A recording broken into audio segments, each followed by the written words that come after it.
একুশের বিধানসভা নির্বাচনে নন্দীগ্রামের ফল নিয়ে মামলা হয়েছে কলকাতা হাইকোর্টে। গত 5 বছরে সেই মামলার জল খুব বেশি গড়ায়নি। আর এর মধ্যে আরও একটা বিধানসভা নির্বাচন। এবারে নির্বাচনের ভরকেন্দ্র ভবানীপুর।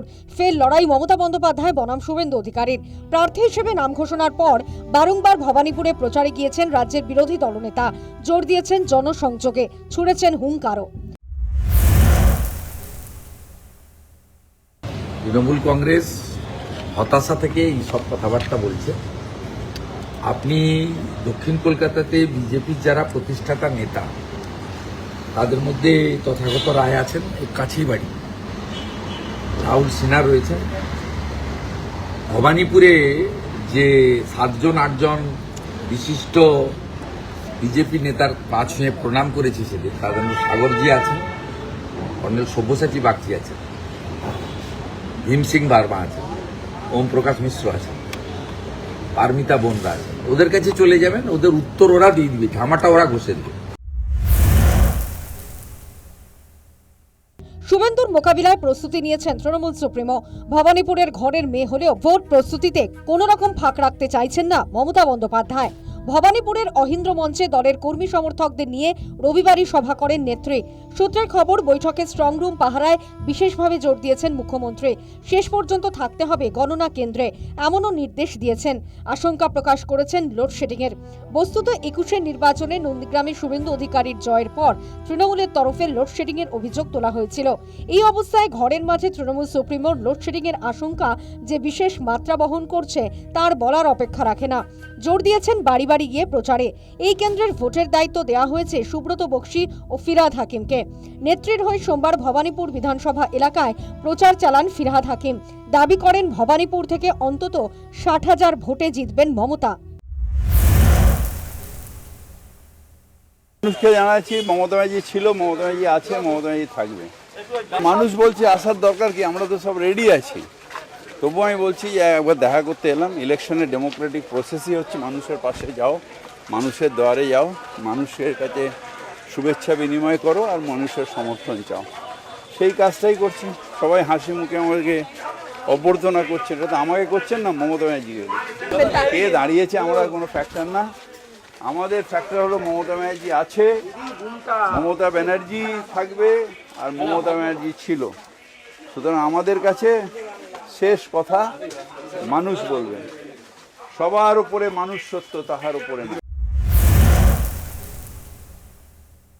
তবে ভবানীপুর থেকে মুখ্যমন্ত্রীর জয় নিয়ে তৃণমূল ওপরে ওপরে কনফিডেন্স দেখালেও রাজনৈতিক মহল মনে করছে রীতিমতো চাপে আছেন মুখ্যমন্ত্রী।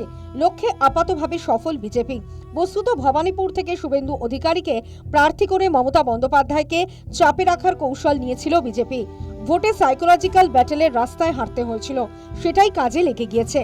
খড়গপুর সদরের বিজেপি প্রার্থী দিলীপ ঘোষের সোমবারের কথাতেও সেই প্রসঙ্গ উঠে এসেছে। ফিরহাদের বক্তব্যের পাল্টা চ্যালেঞ্জ শোনা গিয়েছে দিলীপের মুখে।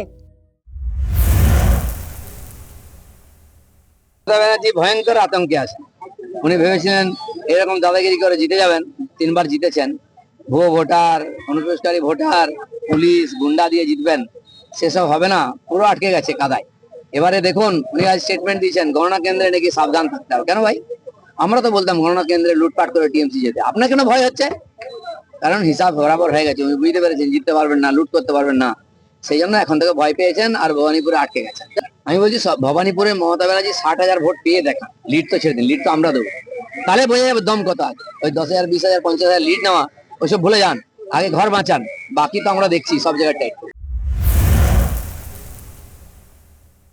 21-এর নির্বাচনে নন্দীগ্রামের লোডশেডিং প্রসঙ্গে রাজ্য বিজেপি সভাপতি শ্রমিক ভট্টাচার্য কটাক্ষ ছুড়ে দিয়েছেন। নন্দীগ্রামে কি হলো? নন্দীগ্রামে পারলেন না? আমরা তো লোকসভায় বলেছিলাম, আপনি তো লোডশেডিং বলেছিলেন, একবার লিড দিয়ে দেখার গেল। একবার তৃণমূল কংগ্রেস প্রার্থী লিড দিক নন্দীগ্রাম থেকে, পারেন না। ভবানীপুর ছেড়ে পালিয়ে গেলেন সবাই ভয়। আর এখান থেকে প্রশ্ন উঠছে, তাহলে কি পরাজয়ের আশঙ্কা করছেন মুখ্যমন্ত্রী? এবার কি নিজেই বিপন্ন ভবানীপুরের ঘরের মেয়ে?